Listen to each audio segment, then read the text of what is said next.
Brasil, Brasil, ele com seu histórico de atleta talvez nunca tenha enfrentado uma prova tão desafiadora. Filho do senhor Percy e da dona Olinda, o meu entrevistado de hoje coloca Deus acima de tudo e o Brasil acima de todos. Tenho ao meu lado o 38º presidente da República Federativa do Brasil, Jair Messias Bolsonaro! Ê! O 38 é um número sugestivo, né? Maravilhoso, adorei, verdade. Sugestivo e muito bom, né, presidente? Sim, sim, sim. E eu espero que hoje eu não dê nenhum tiro errado. Não. Olha, desde quando eu cheguei, o número de homicídios tem baixado no Brasil.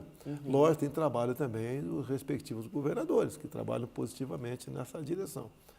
Mas, no primeiro momento, queriam dizer que iria aumentar o número de mortes, homicídios no Brasil, tendo em vista os nossos decretos e portarias de ministros, né, facilitando a aquisição de arma de fogo por parte do cidadão de bem.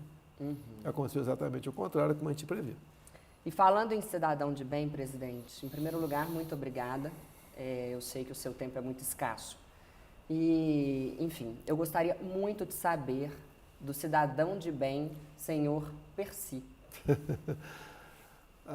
Meu pai é de Campinas, Aham. trabalhava quando jovem com protético, ou seja, fazia ponte móvel, dentadura, obturações, né, para o dentista colocar lá nos clientes dele. Muito cedo se casou com a minha mãe e sem profissão começou a vida pelo Brasil.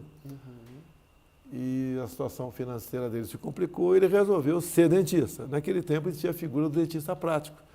Era muito raro nas pequenas cidades ter um dentista. E meu pai foi dentista prático, basicamente no Vale do Rio Ribeira, na cidade de Ribeira, Sete Barras e Eldorado Paulista. E era um pescador também. Tinha muita traíra no Rio Ribeira de Iguape. E assim foi a sua vida, né? Quem cuidou da família foi minha mãe, porque ele trabalhava o tempo todo. Ela era dona de casa. É dona de casa mesmo, 7 filhos, um atrás do outro. Acredito que um espaço de 15 meses entre um filho e outro. E era uma pessoa que tinha uma educação muito boa e nos ensinava o básico. Todos nós chegamos na escola com 6 anos de idade alfabetizados, sabendo ler e escrever graças ao trabalho da minha mãe, todos, sem exceção. O meu irmão mais velho era o grande disciplinador, que botava a molecada sempre para trabalhar. Eu lembro, era o segundo, né? O que eu lavava de fraldas não está no gibi. Eu lavava umas 50 por dia, porque não tinha fralda descartável. Tá? E era uma criança atrás da outra, né? Eu lembro que isso foi um trabalho muito grande que eu fiz na minha juventude, além de pescar para o meu sustento próprio. Que bacana. E o senhor era mais apegado ao senhor Percy ou à dona Olinda? A mais apegada é meu pai. Eu sempre estava com ele no consultório, né? Ajudava ele a fazer dentaduras. E eu lembro quando você apertava ali a prensa para a dentadura com a massa chamada Paladon, que era a massa da dentadura, ele escorria pelo lado e a molecada pegava e fazia dadinho. Qual que é o nome da massa? Paladon. Nunca ouvi. É a matéria-prima da dentadura. Tá? E fazia dadinhos para jogar. Ou então usar aquilo para acender fogueira, que era inflamável. Né? Então, e meu pai era sempre de conversar muito, falar muito. Teria uma literatura popular muito grande, logicamente quase que impublicável, dado as palavras que ele usava muitas vezes, mas tinha uma história de vida para todos nós. Eu lembro de uma passagem que não é, né? Por estar envolvido na política, ele tinha um partido, né? E o partido era conhecido como o partido do pé rachado. O outro lado, o partido do pé liso, ou seja, o pobre contra rico. Ou que trabalho. E eu vejo que uma vez ele tirou umas férias numa delegacia, né? Umas férias forçadas na delegacia, porque ele foi acusado de exercício ilegal da profissão. E naquela noite o delegado deu um flagrante nele, arrancando o dente de um colega que estava de férias também na delegacia. E ele falou: Gerardo, você está aqui na delegacia por exercício legal da profissão e você está arrancando o dente de um cara sem ser dentista? Ele falou: se eu não arrancar o dente do cara, ninguém dorme à noite aqui na delegacia. História de vida, tá? Fica no folclore até isso daí, mas era a vida naquela época, como ela se desenrolava. Meu pai sempre trabalhou, nunca faltou nada em casa. Uma vez por semana em Ribeira, e especificamente, né, ele pegava uma mula e andava aí algumas dezenas de quilômetros para uma região que tinha um certo número de habitantes para extrair dente. E era muito comum a extração de dente naquela época. E nos locais mais afastados, o cidadão tinha toco na boca, né, tocos na boca. E geralmente tinha furava por baixo e pingava pus. Ou seja, a situação dessas pessoas era triste, né? Hoje em dia você não vê mais isso, você não vê ninguém mais com toco na boca e nem vazando pus, tendo de vista inflamação. E ele arrancava dente dessa forma. E deixo claro, naquela época, a asepsia, né? Como é que você anestesiava uma pessoa e depois ia anestesiar outra? A agulha ia numa pequena vasilha de alumínio e na lamparina, a 100 graus, a água fervia, estava esterilizada para outra pessoa. Isso era aquele tempo. Era aquele tempo e ninguém reclamava. Ninguém morria, logicamente, nos locais mais distantes do Brasil. Nos grandes centros existia o dentista formado, que era diferente a forma de você tratar o cliente, vamos assim dizer. E o Jair, criança, ele sonhava em ser o quê? Eu não lembro de grandes sonhos, não. Eu sei que eu gostava de estudar. Eu tenho muito mais lembrança da minha vida em Eldorado Paulista, né? Em Ribeira, muito pouco, 7 Barras também muito pouco, mas em Eldorado Paulista, quando eu cheguei na casa dos 10, 11 anos de idade. Ali eu frequentava a biblioteca, estudava na enciclopédia Barça. Eu lembro que eu pescava, ganhava um dinheiro, toda semana comprava fascículos da enciclopédia, né? Que vendia numa banca de revista na cidade. Dá uma saudade dessa época, não dá? Era diferente. Não era? Era comum andar descalço, quando muito um quichute, né? Um bamba maioral. Brincadeiras já diferentes. A televisão começou a chegar nos anos 70 em Eldorado Paulista, com uma torre de transmissão, era preto e branco, cheio de chuvisco. Às vezes a imagem corria na vertical, na horizontal ou diagonal. Você sempre tinha um irmão Manu para correr lá fora, para mexer na antena. Colocar bombril? Colocar bombril também. Tá? E o controle remoto era uma vara de bambu com borracha na frente, e do sofá você mexia no canal e apertava botões. Mas era uma evolução daquela época. E a TV colorida era um papel celofane colorido e botava na tela. E assistia que ela era... E assim se vivia, né? E vivia, eu estudava bastante, gostava de estudar. E de quais matérias? Eu gosto muito de exatas. Eu não sou muito chegado nas humanas, não. Filosofia, no meu português, psicologia. Apesar de que o seu português é muito bom. Eu tinha dificuldade em português, daí eu fiz Instituto Universal Brasileiro por Correspondência. E aprendi realmente, né? Português é difícil para todo mundo, né? Mas aprendi o básico. Eu lembro da primeira lição de português, né? Artigo masculino singular. Começava do V0, início, né? E ia para frente.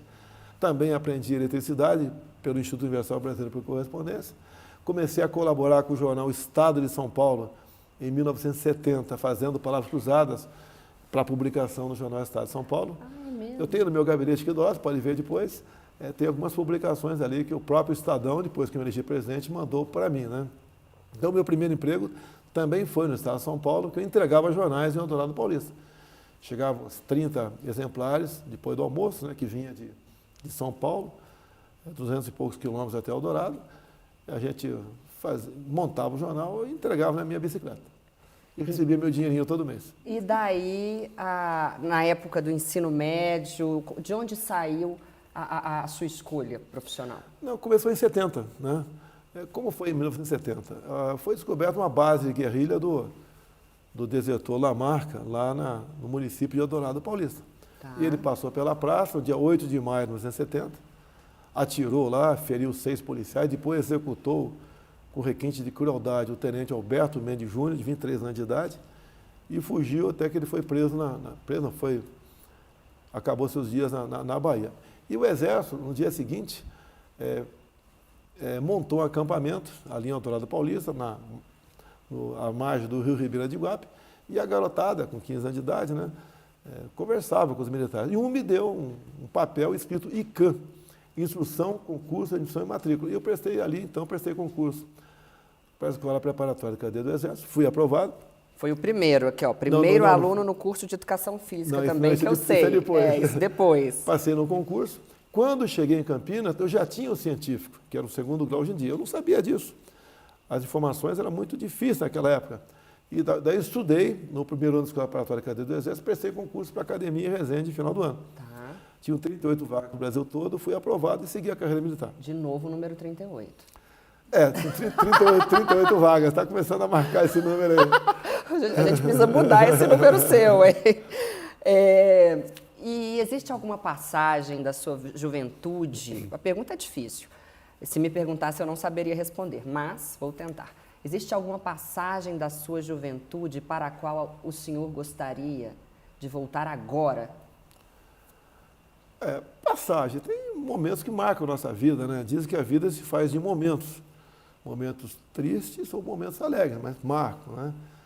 Eu tenho uma juventude marcada, depois como tenente do Exército também, de salvamento de pessoas morrendo afogadas. Em Eldorado Paulista, até hoje, quando eu vou lá, né? Sempre encontro com a minha idade, o tal de Lenine. Ele estava morrendo afogado no Rio Ibirapuera e eu consegui tirar dentro d'água. E depois, em 1978, uma outra passagem, entre tantas outras, também de um soldado conhecido como Negão Celso, que caiu numa corda, numa lagoa, e eu tirei dentro d'água ele. Isso me deu uma medalha chamada Medalha Pacificador com Palma pelo Exército Brasileiro. Ou seja, só ganha essa medalha quem arriscou a sua vida para defender a vida de terceiros, né? E isso aconteceu comigo. Isso marca a vida da gente. O que me marcou na educação foi um pequeno livro, bem fino, né? Chamado PERT, tá? Onde você aprende a priorizar tarefas, né? Até eu perguntei para uma menina da economia que estava comigo a semana passada, né?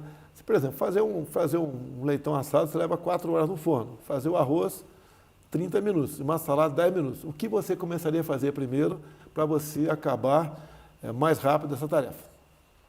Essa pergunta é para mim. Para você. Jesus, Maria, quem sou eu para entender alguma coisa de culinária? O que eu faria primeiro? Começa... Uai, o que você precisa cozinhar. É isso, claro, um pouco. Né? Aí depois as outras tarefas você encaixa ali. Se você começar a fazer um pouco, para depois fazer outra tarefa, ela vai ficar mais longa. Agora, é um conjunto de vetores, de linhas de tempo, que você aprende rapidamente, como esse primeiro exemplo simples, e depois você parte para coisas mais complexas. Ajuda você a raciocinar. É igual aquela pessoa que começa a jogar xadrez. No começo pode ser chato. Eu, por coincidência, em Eldorado Paulista, tinha uma pessoa que ajudava nas aulas de um jogador de xadrez brasileiro, né? E ele me ensinou muita coisa ali que você começa a pensar jogadas à frente. Assim é a sua vida. Você está fazendo algo muito bacana agora, por exemplo, mas isso que você está fazendo, você tem que medir quais as consequências futuras daquilo, se serão boas ou não para você. Então ajuda a te disciplinar. Tá? Então, essas coisas marcam a tua vida. É a biblioteca, é um salvamento. E outra passagem que meu pai decidiu minha vida, eu fui convidado por um time da cidade de Cajamar, na Grande São Paulo, para integrar o time, porque a TV Bandeirantes naquela época divulgava um torneio chamado Desafio ao Galo. É um torneio, então, de bairros, né, ou de cidades, e de futebol. E eu, quando havia passado um concurso para a Escola Preparatória de Cadetes, eu falei, meu pai, eu acho que eu vou para o Desafio ao Galo. Ele falou, não, tu vai para o Exército. E falou só uma vez. Então, meu pai marcou minha vida em vários momentos. Um dos momentos foi esse. Também que entre o futebol, que não dava dinheiro naquela época, né? E a carreira militar, meu pai decidiu rapidamente para onde deveria ir. Senhor Percy. E o que moveu o senhor para a política? Olha, eu estava no Exército, não vou negar que não estava satisfeito com o que eu ganhava, com 3 filhos, né? E resolvi fazer uma matéria na revista Veja, sabendo das consequências. Então, no início de setembro de 86, na seção Ponto de Vista da revista Veja, essa matéria foi publicada. Eu estava lá fardado, com a boia na cabeça. Isso me valeu, obviamente, uma punição disciplinar. E isso marcou a minha vida. Isso foi em 86. Em 88, eu resolvi, então, disputar aí uma vaga na Câmara de Vereadores do Rio de Janeiro. Fui o mais votado do Partido Democrata Cristão, com 12 mil votos. Um outro eleito logo depois de mim foi um coronel médico do Exército, Ivani de Mello, já falecido, ficou em segundo lugar com 6 mil votos. Ali eu comecei minha carreira política, comecei a mudar a minha vida. Agora falo, a reclamação, sim, eu tinha, era a questão salarial do Exército Brasileiro, que resolvi externá-la na revista Veja, né?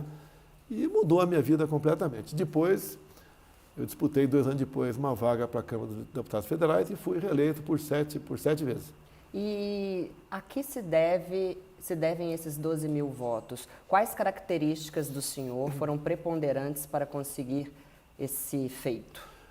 Olha só, não existia mídia social. Tá. Era revista, jornais e um pouco de televisão. Sim. Tá? Me deu uma certa notoriedade pela punição que eu sofri. Ok. E eu, quando resolvi disputar as eleições, eu trabalhei em cima do público militar, que sabia da minha história. Um fato marcante, eu e mais 2 pessoas, de próprio punho, escrevemos 11 mil cartas e botamos no correio. Não tinha aquela história de computador, etiqueta, era no braço. O braço. Então era, obviamente, o destinatário, próprio punho, e dentro da carta uma xerox. Ajudou na minha campanha para me eleger vereador. Olha, ele falou corretamente, viu, gente? Agora é a professora de português falando uma xerox. A gente pode falar uma xerox, um xerox. Eu não perderia a oportunidade de falar que o presidente falou corretamente, tá? Tudo bem. Pode me corrigir se sempre necessário, que você não só ajuda a mim, como ajuda quem está nos ouvindo, assistindo aqui. Inclusive, eu escrevi para a Forbes um artigo sobre o seu questão, falando que está certo. Está certo. A gente pode falar tanto questão como questão. O título do meu artigo para a Forbes foi A Questão do Presidente. É um dos artigos mais lidos na Forbes. Ok, uma pergunta sobre esse tempo mais atual. Qual é o papel da Michele? Qual papel a Michele desempenhou ao lado do senhor nesses 4 anos? Olha, primeiro, eu não levo problemas para casa. Eu não posso levar para casa problemas de combustível, de reajustes, de guerra na Ucrânia. Isso não leva para casa, senão você não tem vida, né? Ela tem a vida dela, familiar, e tem a vida também dela que você nota que não é forçado. Sim. Não é fácil você aprender Libras. Tá? Ela atende as pessoas surdas e com deficiência. E faz um trabalho muito grande aqui no Pátria Voluntária. Então esse é o papel dela, que é por ela, não é por mim. Ela tem um potencial muito grande, ela é bem vista pela sociedade, não pode ser candidata a nada pela legislação e faz a parte dela. É evangélica, de verdade, né? Cristã de verdade, e educa a nossa filha de 11 anos de idade e a dela, o primeiro relacionamento dela, que tem 20 anos de idade. Mas dá tempo de ter um romantismo, de exercer o papel de Jair marido? Como que fica? A minha fama, a minha imagem é diferente disso, né? Eu lembro quando eu conheci aqui, comecei a namorá-la, né? Daí ficamos noivos, daí algumas colegas diziam para ela, você vai apanhar dele. Porque a minha atuação na Câmara era realmente bastante firme. Afinal de contas, eu cheguei em 91, tinha acabado o regime militar e tinha uma turma grande de esquerda lá dentro. E quando viram o capitão Jair, resolveram me eleger como alvo deles lá dentro. Mas o capitão Jair, desculpa a interrupção, é muito diferente do homem Jair, do marido Jair. Então, lá dentro da Câmara, a minha fama ali era de bastante reativo, né? Às provocações. E nunca deixei de responder à altura às provocações que faziam, levando-se em conta o regime militar, que para mim foi um marco no Brasil. Por exemplo, você elimina as obras do período militar. O Brasil deixa de existir. Tá? E foi um momento realmente de progresso para o nosso Brasil. Depois entregamos aí de forma pacífica para as eleições, né? E se elegeu aí o primeiro Tancredo Neves, assumiu o vice no lugar dele, e a história vem até 2018, que a gente via como é que estava sendo conduzido o Brasil. Eu falo uma coisa muito importante sempre, né? Tem a ver com combustível. O endividamento da Petrobras, na época PT, Lula e Dilma, chegou na casa dos 900 bilhões de reais. Isso dá para você fazer 60 vezes a transposição do Rio São Francisco. E é uma conta que você está pagando com desinvestimento, que é vendendo o patrimônio da Petrobras. Então, um exemplo só de uma empresa, né, que era administrada pelo PT, para onde ela estava caminhando. Passou a ser a empresa mais endividada do mundo. E a conta dessa falta de governo, todos nós estamos pagando até hoje e sentindo no bolso. Sim, mas então o Jair, que tanto fala e que tanto faz e que tanto acontece fora de casa, dentro de casa, é um Jair completamente diferente. Eu não posso falar de mim, tem que perguntar para a dona Michele isso aí, né? Vocês estão vendo, né? Eu estou tentando, aí ele foi lá, ele foi até a ditadura, ele voltou, eu voltei para a pergunta. Não, ela não reclama. Maravilha! Adorei. Agora, o Jair pai, eu gostaria de saber o seguinte, o senhor teve os seus filhos em uma outra época, em uma época muito diferente da época em que você está criando agora a Laura. Existe, qual a maior diferença, e eu gostaria de saber também se o senhor se sente, talvez, não sei, pelo peso de ser o presidente da República, como é ser esse pai hoje em dia? É muito mais complicado? Dá tempo? O senhor consegue? Como é? No passado, o meu primeiro filho nasceu em 81, tá? Era mais apegado. O mais velho é qual dos três? É o Flávio. Era mais apegado com a gente, não tinha... Hoje, muitas vezes, você está até almoçando, está os filhos mexendo aí nas mídias sociais, né? Está ali no Zap. Naquela época era diferente, então era mais chegado a você, né? Hoje em dia é mais diferente essa questão. Você tem que ter tato até para conversar com o mais jovem. Mas, eu deixo bem claro, a educação da Laura está muito mais voltada para a Michele do que para mim. Claro. Até por ser menina, né? E falando em perda, o senhor perdeu recentemente a sua mãe, a dona Olinda. Qual é a falta que ela mais faz para o senhor? Olha, a falta foi a gente nunca esquece, na nossa juventude, né? Depois que eu entrei no Exército, obviamente, passamos a ter pouco contato. Eu lembro lá, quando cursava a Academia Militar das Agulhas Negras, mandava uma carta para ela e 10 dias depois, ou 15, recebia uma resposta dela. Então, não era mais aquela mãe presente o tempo todo. Ela sempre foi uma pessoa excepcional no trato aí dos filhos. E depois o tempo passou, veio o falecimento dela, já estava, apesar de ser esperado, né, faz parte aí da nossa vida, é um baque para todos nós, pela mãe que ela foi. 7 filhos, 12 de parto, no mais, raramente ela tinha uma pessoa para ajudar em casa. É uma mãe que realmente educou todo mundo. Mãe raiz. Mãe raiz. A vida dela era aliviada porque eu lavava as fraldas, né?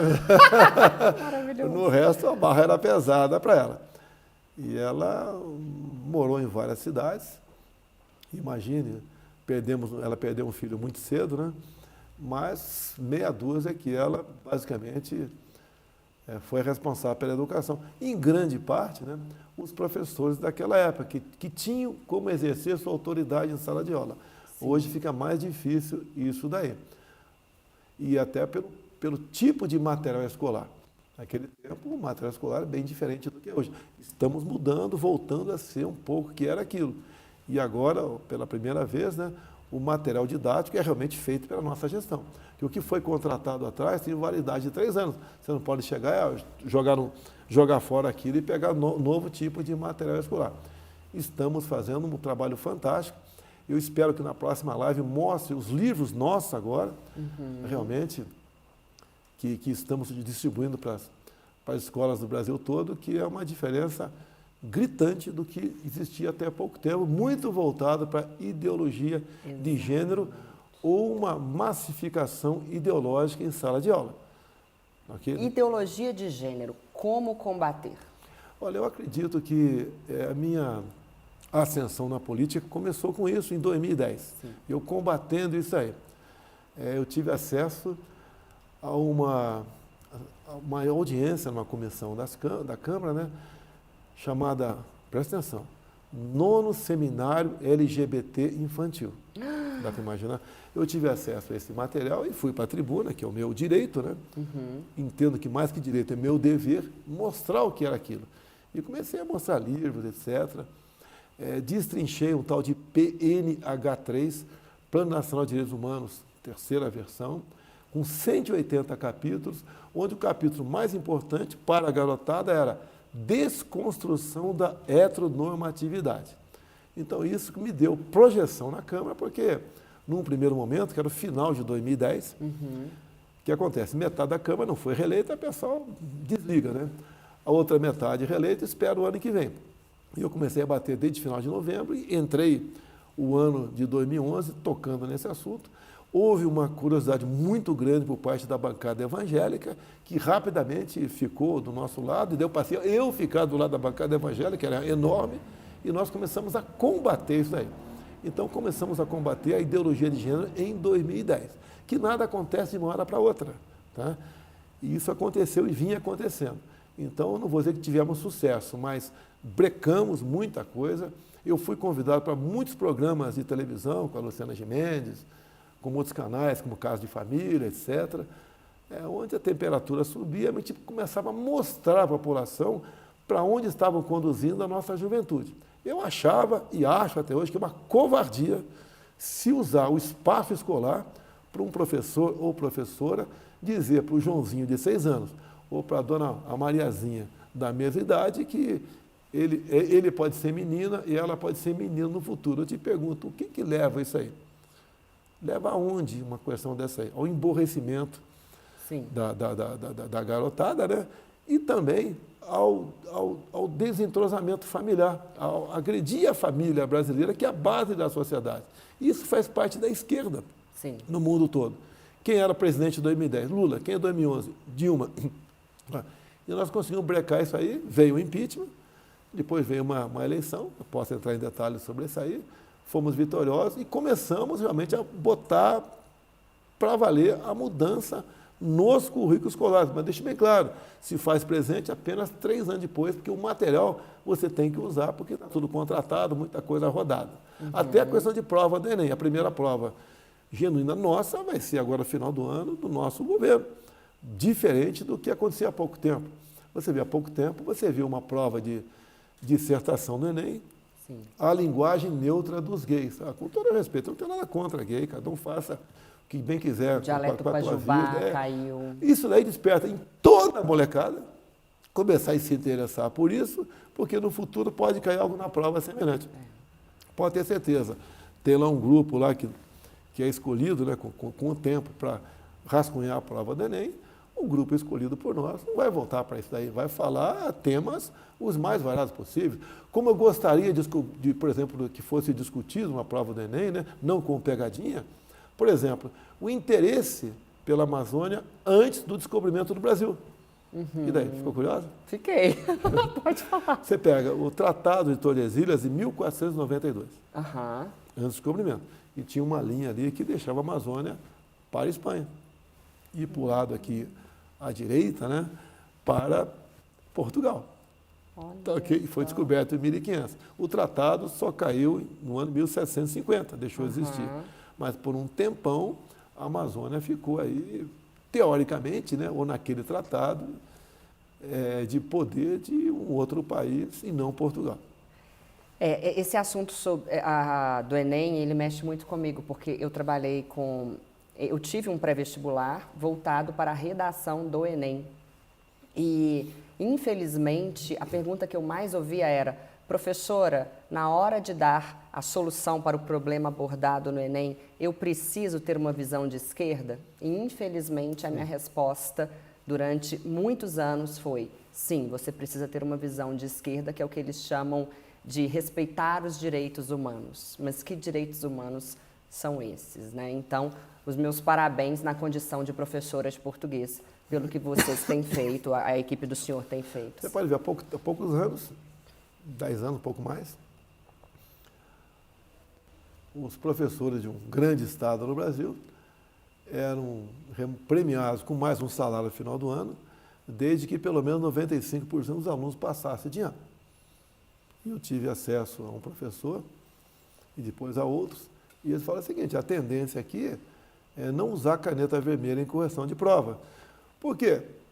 Primeiro, se o aluno for reprovado, né, da maneira como se trata o ensino nesse estado, nesse grande estado da federação, os pais vêm reclamar conosco. E a gente perde, inclusive, o 14º salário. Então, lamentavelmente, a política é aprovar. Todo mundo fica satisfeito, eu ganho mais um salário, mas os alunos não se preparam para o futuro. É um absurdo. Agora, isso não foi de uma hora para outra, foi acontecendo devagar. A gente vai deixando. É uma agenda, né?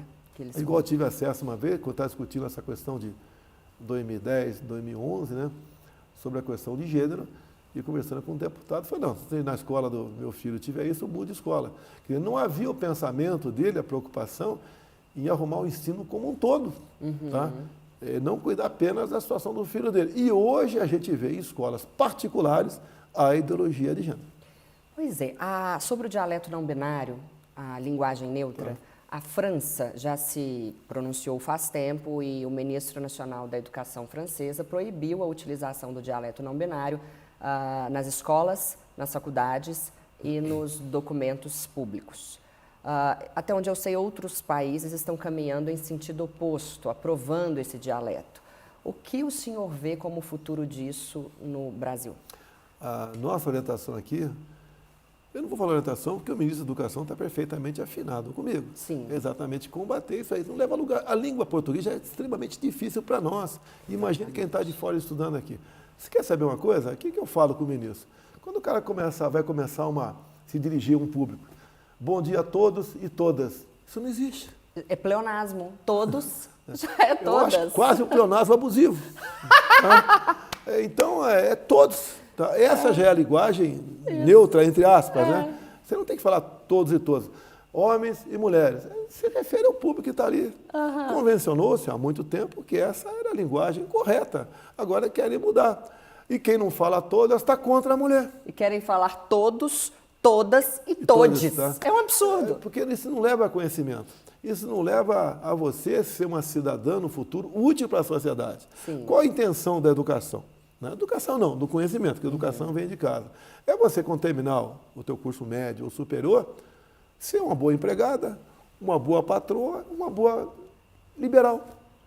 Sim. É isso. E não chegar e...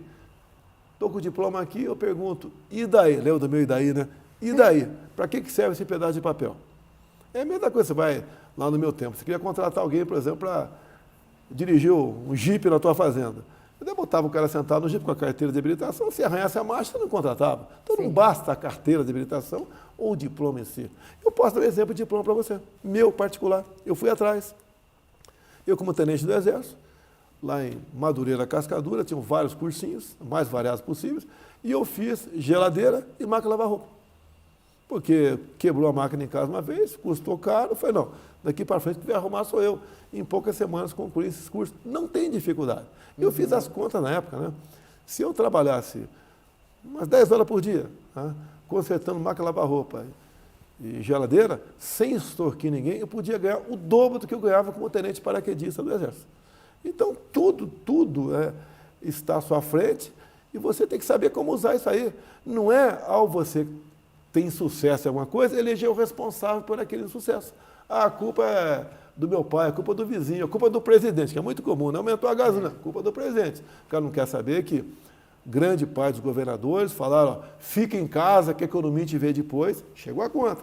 Não quer saber de uma guerra do outro lado do mundo, que tem consequências no mundo todo também. Ele quer eleger um responsável pelo seu insucesso. Não é assim. O primeiro responsável pelo seu insucesso é você.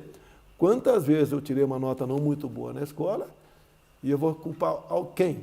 Eu tenho que estudar melhor, com mais método, né? Com mais dedicação. E graças a isso, sem fazer cursinhos, né? Porque o cursinho que eu fiz não era para concurso, foi o português e eletricidade. Consegui ser aprovado num concurso difícil para a Escola Preparatória de Cadeia do Exército, bem como também fiz concurso para a Academia Militar das Agulhas Negras. E depois fiz um curso, entre outros cursos, fiz Educação Física no Exército, que era um curso muito requerido, né? Os militares quase todos queriam fazê-lo. E entre 45 tenentes, a maioria tenentes, poucos capitães, eu fui o primeiro lugar. Ó, dessa vez não foi entre 38, foi entre 45. Uma pergunta, o senhor se destacou, conseguiu os 12 mil votos, depois de um problema que o senhor teve e escreveu o artigo e tal. Muito mais tarde, o senhor sofreu o atentado, a facada, e a pergunta é, lá atrás, o problema que o senhor teve ajudou o senhor a se eleger. A facada ajudou na visão do senhor, sim ou não? Primeira coisa, eu decidi ser candidato a presidente em novembro de 2014. E isso prova num vídeo que está aí no YouTube, Sim. lá na Academia Militar das Agulhas Negras, me referindo ali a aproximadamente 500 jovens que se foram declarados aspirantes naquele dia. Né? Eu falei para eles que ia tentar mudar o Brasil com a candidatura, poderia morrer pelo caminho, tá? Falei isso aí. Sim. E por que eu resolvi em 2014? Com a reeleição da senhora Dilma Rousseff. Eu falei, o Brasil vai para onde com esse tipo de gente? Com esse perfil de esquerda dessas pessoas. Sim. Imagine, na minha cabeça, quem porventura conversou comigo, alguma coisa nesse sentido naquela época, achar que eu estava maluco. Então, eu resolvi ser candidato. E em 2015, eu comecei a andar pelo Brasil. Em 2016, aprofundei essa minha agenda de pré-candidato pelo Brasil. Comecei a ter uma aceitação muito grande, né? Fazia palestras, conversava às vezes com 1000 pessoas, às vezes passava 2 horas tirando fotografia e a imprensa não mostrava nada, tá? Nada. Até que chegou aí o dia meia dúzia de setembro de 2018. Eu vou chutar para você, umas 40 mil pessoas na Praça Halfed, lá em Juiz de Fora. Procurei meu colete, não achei. Geralmente botava um colete. Não ia me livrar da facada, que o colete era prova de bala, mas ia entrar uns 4 centímetros a menos, né, a faca. E aconteceu. Aconteceu, eu já estava bastante conhecido no Brasil. Eu já tinha ultrapassado estava nos 2 dígitos em pesquisa, apesar de não acreditar em pesquisa, que todas diziam que eu não iria para o segundo turno e se fosse, né, perderia para qualquer um dos candidatos. E aconteceu a facada. A facada, obviamente, comoveu a todos. Sim. E foi uma facada de verdade. Não é como alguma esquerda diz, não tire sangue. Olha, uma facada na barriga, não tem sangue. O senhor já chegou a mostrar a Já. cicatriz, Posso não te é? mostrar aqui de novo? A gente quer, gente. Mas a barriga está um pouco grande, né? Eu tenho uma tela de mais ou menos 20 por 30 aqui, mas a barriga ficou flácida. Eu tinha uma barriga de tanquinho até 2018, né? Histórico de atleta. Era sempre. Eu gostei, independente de ser atleta das Forças Armadas, eu sempre gostei de nadar, uma corrida. Tá? E isso ajuda a gente a enfrentar aí a natureza, né, que muitas vezes vem para o nosso lado aí com certas doenças, né? O melhor antídoto para qualquer coisa não é a vacina, primeira coisa é o seu preparo físico. E eu sempre falei, tendo em vista o meu passado de atleta, se o vírus pegar em mim, não vou sentir nada como aconteceu. Pegou, tomei lá um comprimido que era crime tomar naquela época, eu tomei. Tá? E tomei por quê? Porque eu comecei a ver, olha, na África se combate a cegueira do rios com esse tipo de medicamento. Também na África se combate a malária com esse tipo de medicamento. E por coincidência, o número de mortes está lá embaixo. Quer dizer, tem uma coisa a ver com outra. Conversei com gente que interessava, né, no Brasil todo, sobre o tratamento precoce. E quando tive, tomei no dia seguinte, estava bom. Assim como aqui nesse prédio que você está, mais de 200 pessoas contraíram o vírus, foram no posto médico, foram tratados com esse medicamento, né, com um ou com outro. Ninguém sequer foi para o hospital. Uma mulher morreu, que estava em home office, estava em casa, não tomou medicamento e acabou falecendo. Se ela estivesse aqui, com toda certeza, não estivesse em casa, ela teria, ao ouvir colegas aqui, teria tomado aquilo que tinha no momento. Porque o que aconteceu nessa questão do Covid? Tiraram do médico a sua liberdade. O médico tem a liberdade para receitar para você algo que você está morrendo, né? Não comprovado cientificamente, porque é algo inédito, ninguém sabia nada sobre a Covid. Sim. Assim você pode ver, eu sempre dou um exemplo de algo não comprovado cientificamente que curou muitas vidas. Você, por exemplo, se tiver morrendo aqui por uma hemorragia, conseguir estancá-la, e você precisa de uma transfusão e não tem, você aceitaria tomar água de coco na veia? Ai, gente, se falarem que água de coco resolve... Tudo bem. É o que aconteceu na Guerra do Pacífico. Os militares chegavam feridos, não tinha mais quem tivesse sangue disponível para doar, e os médicos começaram a botar água de coco na veia dele. E resolveu o problema. O interessante é que eu vim entrevistar o presidente, e o presidente está me fazendo perguntas um tanto quanto diferentes. Então, essa é a vida. Você pode ver uma coisa da vida, né? Os remédios, uma parte considerável, são descobertos por acaso. Sim, verdade. Tá? É verdade. Até a questão da disfunção erétil foi por acaso. Ah, foi? Estavam procurando um medicamento para combater não sei o que lá, de repente viram que os velhinhos passavam enfermeira perto dele e ficava tudo querendo sair da cama. Daí foram ver. Mentira, eu não sabia disso não. Daí veio o princípio ativo aí do Cialis, do Viagra, tá? Foi por acaso, não foi para aquilo. E isso acontece, você conversar com médicos, né? Eu não sou estudioso dessa área, eles dizem para você que muita coisa é por acaso.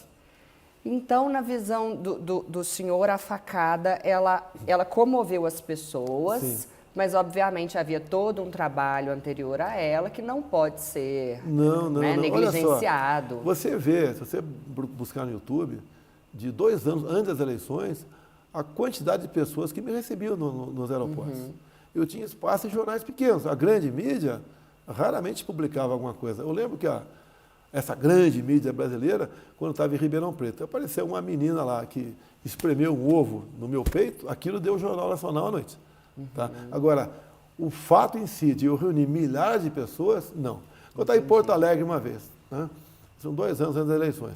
Apareceu um cara lá, LGBT, e jogou um saco de purpurina na minha cabeça. Aquilo deu televisão. Agora, o que eu falei, o que eu discuti, porque não era apenas eu chegar, eu sou isso, eu sou candidato, estamos juntos. Não é só isso. Mostrando a realidade. 2 anos antes das eleições, eu falava, por exemplo, em nióbio e grafeno. Eu era simplesmente ridicularizado pela mídia brasileira quando falava uma coisa a respeito disso. Hoje você vê que é uma realidade. Sim. O Brasil já tem, no ciclotron, em Campinas, uma pequena bateria de nióbio, tá, que está sendo aperfeiçoada para também, na sua composição, entrar o grafeno.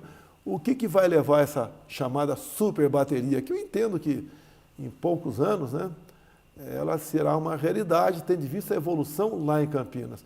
Será uma revolução na indústria automobilística, que é uma bateria que em poucos minutos ela pode ser recarregável. Por que essa atual não permite? Que em poucos minutos ela superaquece e explode, essa outra não. Então você pode, ao parar num restaurante na pista, ir lá tomar um café, comer um lanche, e quando você voltar, o teu carro tem mais uma autonomia para mais 400 quilômetros. Será algo fantástico. E talvez em casa você possa reabastecer sempre o seu carro, né? Ou uma bateria reserva com placas fotovoltaicas, você pode ter um telhado na sua casa. Então, é uma revolução a curto prazo, por que não? Tive com o Elon Musk há pouco tempo. Nós sabemos que uma das atividades dele é o carro elétrico, além do sonho de levar o homem para o espaço, né? Mas o carro elétrico é uma revolução fantástica. E o Brasil está na vanguarda disso. Lá atrás, era atacado um tocante esse aí. Hoje não. E você pode ver que o Brasil é esse, onde só nós praticamente temos o nióbio. Não podemos continuar fazendo novos contratos para exportar nióbio como in natura, como commodity, in natura. Você tem que agregar valor em seu país. Nós podemos ser aqui o que é todo o Golfo, toda a região do petróleo, né? Aqui no Brasil, concentrado no nióbio, que é o único material do mundo, no momento, recomendado para essa super bateria, que será, repito, uma revolução fantástica no transporte no Brasil e no mundo. Amém. O senhor se inspirou ou se inspira em algum político brasileiro ou não brasileiro? Eu, quando cheguei em 91, tinha nomes conhecidos lá no parlamento, né? O meu político pode não gostar. Eu gostei do trabalho do Médici no passado, tá? Gosto do Margaret Thatcher, entre outros políticos americanos, tá? Mas não sou um seguidor, né, inveterado dessas pessoas. Pego ali algumas coisas importantes dele, a sua vida, o seu caráter, a sua forma de se dirigir à nação e procuro. No caso da Margaret Thatcher, por exemplo. São as pessoas que conduziram a política do seu país, né, e eram reconhecidas no mundo todo, diferentemente de hoje. Você vê, olha uma coisa impressionante, né, para dar um nó na cabeça das pessoas. Estive na Rússia há 3 meses, conversando com o Putin, foi antes da guerra, né, para tratar da questão de fertilizantes para o Brasil, que o problema de fertilizantes começou há mais de 1 ano. e tínhamos problemas ia começar problema de abastecimento para nós. O preço subiu assustadoramente no mundo todo, não é só no Brasil. E tratei com ele essa questão. E no momento, nós fomos para uma coletiva com a imprensa, só que lá a imprensa não pergunta nada para a gente. Tá? É a regra do jogo e estamos juntos e ponto final. É igual eu entro na casa do japonês. Se ele quiser que eu tire o sapato, eu vou tirar. Se ele não quiser que eu tire, eu não vou na casa dele. É a cultura, a educação dele. Tá. Fomos e ali eu agradeci o Putin, porque por 2 momentos, onde a relativização da soberania da Amazônia estava em jogo, e ele tomou a posição com poder de veto e falou, a Amazônia é do Brasil, não discute esse assunto aqui. Agora, por outro lado, você vê que o governo americano, francês, canadense, do Reino Unido, entre outros países, sueco, o tempo todo querem dizer que a Amazônia não é nossa, que ela é patrimônio da humanidade. Costuma dizer que eles estão de olho, né, nas girafas e hipopótamos da Amazônia, com toda certeza. Lá é um local que você tem uma biodiversidade incomparável. Você pode, via de biodiversidade, não só descobrir cura, né, medicamentos para algumas doenças, como suprimir etapas para a cura de outras doenças. Você tem riquezas minerais incalculáveis. Só o estado de Roraima tem uma tabela periódica embaixo da terra. Você tem também água potável em abundância. Você tem áreas maravilhosas no tocante aí ao turismo. Até o Musk, ele queria, na verdade, vir para cá, agora eu posso falar, né? Antes, em março, mas como eclodiu a guerra, ele tem um contrato que não podia sair dos Estados Unidos. Agora, ele ficou mais à vontade para dar uns tiros por aí. E deixa bem claro, ele raramente sai dos Estados Unidos e não fala com qualquer um chefe de Estado. Sim. Até eu falei para ela, vindo para o Brasil novamente, né? Vem aí com o seu hidroavião. Dele entendeu. O meu, eu falei, não, eu não tenho nada. Eu não tenho nenhum teco-teco com o seu hidroavião, porque a Amazônia toda é uma pista de pouso. E, a questão de 1 ano e meio, o ministro Tarcísio fez uma evolução também na habilitação de pilotos para hidroavião. Então, já começa e vai se potencializar, com toda certeza, o transporte, né, por hidroaviões na região amazônica. Isso é muito bom, que vai ajudar a mostrar para o mundo que a Amazônia não pega fogo. Se você chegar na Amazônia agora de helicóptero, né, e no coração dela jogar um tambor, 200 litros de gasolina e tocar fogo, o fogo vai se acabar quando acabar o combustível. Não vai pegar fogo. Então é uma mentira quando falo que a Amazônia está ardendo em fogo. Arde sim na periferia, em áreas que são permitidas e outras áreas que não, que nós procuramos combater. Estamos chegando ao fim e eu preciso fazer uma pergunta. O senhor é duramente atacado por diversas vias e eu imagino que não seja fácil estar na pele do senhor. Valeu a pena até aqui? Valeu, porque se tivesse no meu lugar, o que ficou em segundo lugar, e seguiria o que os governadores de esquerda fizeram, o Brasil teria simplesmente se acabado. Estaria numa situação talvez pior do que a Venezuela. Tentaram pressionar durante a pandemia para fazer um lockdown nacional. Eu não aceitei. E se viesse uma ordem, eu não cumpriria. Porque eu sempre disse no começo, você tem que combater o vírus e também o desemprego, que o desemprego também mata. E você pode ver, mesmo eu pressionando contra o lockdown, tá, muitos governadores fizeram, quase jogaram na lona a nossa economia, estão pagando um preço alto agora aqui.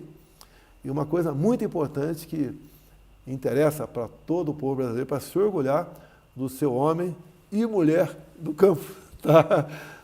É que eu tive há poucas semanas reunido com a presidente e não presidenta da OMC, e ela falou, alguns dias depois, quando retornou à OMC, e disse que o mundo sem o agronegócio do Brasil passa fome. Então, nós, além de garantirmos a nossa segurança alimentar, fazemos o mesmo quase 1 bilhão de pessoas mundo afora. Maravilha. 3 últimas perguntas. Eu faço essas perguntas para todos os convidados. E o que vier à cabeça do senhor, bate e volta. Para quem o senhor dá nota 0? Nota 0? Assistindo o programa aí de televisão, né, do Chapéu lá. Tipo isso. Olha, nota 0 para as pessoas que se usam do poder para fazer valer a sua vontade. E para quem o senhor dá nota 10? Minha mãe, que acabou de partir, né? Espero que ela esteja do lado de Deus. É uma pessoa fantástica e não sei para quem daria nota 10 fora ela, né? Tem muita gente que me ajuda bastante a conduzir o destino do Brasil, pessoas sinceras, que botam realmente o coração e a razão na frente dos interesses, dos possíveis interesses pessoais. São poucas pessoas, mas são pessoas fantásticas. Eu tenho, por exemplo, um conjunto de ajudantes de ordem, são 4, que eu dou nota 10 para todos eles. Compartilho comigo de 99% da minha vida. A confiança total, mútua, precípua, para a gente poder se informar, porque nem sempre eu posso me inteirar de uma matéria, vem por parte deles, para eu poder tomar a decisão. São pessoas fantásticas, entre outros, né, assessores que eu tenho do meu lado também, pessoas humildes, que me ajudam dessa maneira, no tocante a outros aspectos, em especial a segurança pessoal minha e da minha família. Por fim, uma pergunta metafórica, a pergunta que toda professora de português faz. Sujeito ou predicado? Olha, a língua portuguesa é uma língua difícil, e você tem que ter humildade e se empenhar para entendê-la da melhor maneira possível. E uma forma de se expressar inadequada, né, ou até um pequeno deslize, uma pessoa como eu passa a ser uma bomba atômica contra o meu governo. Então, eu sou o sujeito da nação, sei do que eu represento, sei das minhas responsabilidades e procuro sempre meditar bastante antes das decisões. Mas costumo dizer o seguinte: pior que uma decisão mal tomada é uma indecisão. O caso da prisão daquele parlamentar, em menos de 24 horas tomamos a decisão. Alguns achavam que tinha que esperar alguns dias, algumas semanas. Não, tem certas coisas que a resposta tem que ser imediata. E é um direito meu, né, tomar uma decisão semelhante àquela que, no meu entender, impacta a todo o Brasil. E eu bem demonstro que eu sou um chefe do executivo que tudo faz pela democracia, pela Constituição e pela nossa liberdade. Maravilha. Jair Messias Bolsonaro, muito obrigada.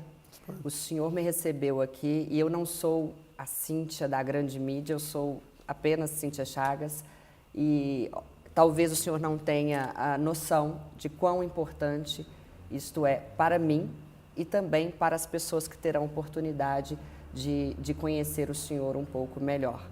Eu queria só concluir, né? Por favor, somos escravos das nossas decisões. Você tem uma grande decisão pela frente. Você vai decidir qual futuro você quer para você. Exatamente. Muito obrigada. Esse foi Brasil, Jair Messias Bolsonaro, o nosso 38º presidente da República. Até semana que vem. Muito obrigada.